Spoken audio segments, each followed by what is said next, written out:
Hi everyone. In this video I'm just going to show you how to measure the HFE for for a germanium transistor, and it's a little bit more involved than a silicon transistor because they have a leakage current that you have to take into account. It's a bit of an approximation because if you've seen my other video that I posted recently about the temperature sensitivity of germanium transistors, you would see that they vary. The gain varies a bit when you change the temperature. So the first thing that you need to do is to make a very simple circuit. You can find the circuit on smallbearelect.com website. If you type in Google germanium transistor, small bear germanium transistor, you'll see a page that comes up with frequently asked questions about germanium transistors. And at the very bottom, there's two little circuit diagrams that show you how to measure the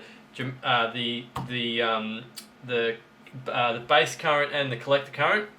So there's a couple of formulas. Don't worry too much about them though. They're pretty easy to understand.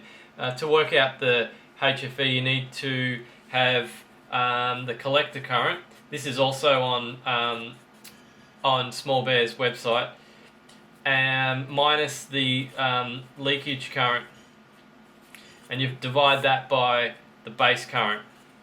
So just before I explain how to work this formula out, I'm just going to briefly mention another formula called Ohms Law. Basically, Ohms Law is if you've got any two of these values, voltage, current and resistor, you can work out what the other one is. So if you've got voltage and current, you can work out what resistance is. If you've got current and resistance, you can work out what the voltage is. So it's obviously very versatile and very handy equation to know.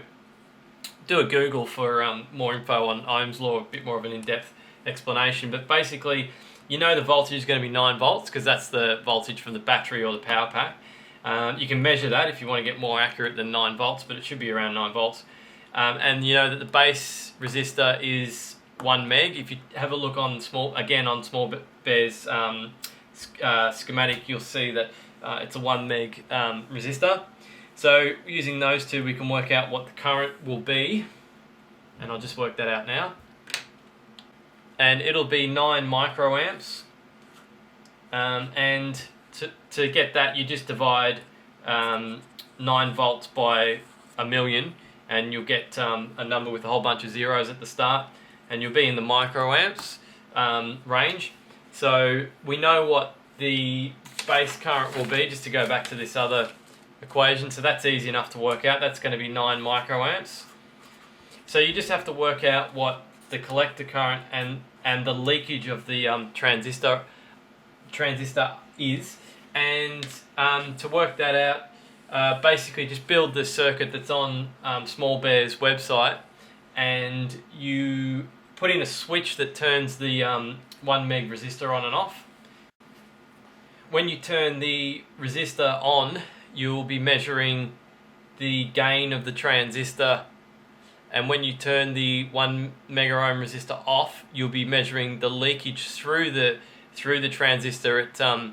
It will leak some current through the base and collector junction, I believe it is, and yeah, that's what the leakage will be.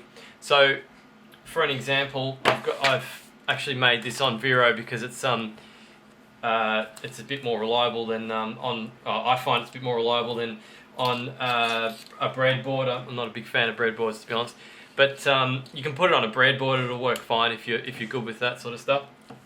So yeah, I've got this little switch here that turns that 1 meg on and off, and if you follow the Small Bear website, you'll see that he's got the schematic. He's got the switch in his schematic, so it makes it obviously quicker. So at the moment, the 1 meg resistor is in, and it's giving me a number of 644, and then if you flick the switch, that'll go down, and it's 30. So it's 30 microamps that is the leakage, and it's 6.4. It moves around because of the temperature, temperature sensitivity, but let's just say 650. So it'd be 650 and 30. So if we go 650 minus 30 is 620. So it's 620 divided by 9, and it'll be a gain of 68. So this particular transistor has a gain of 68.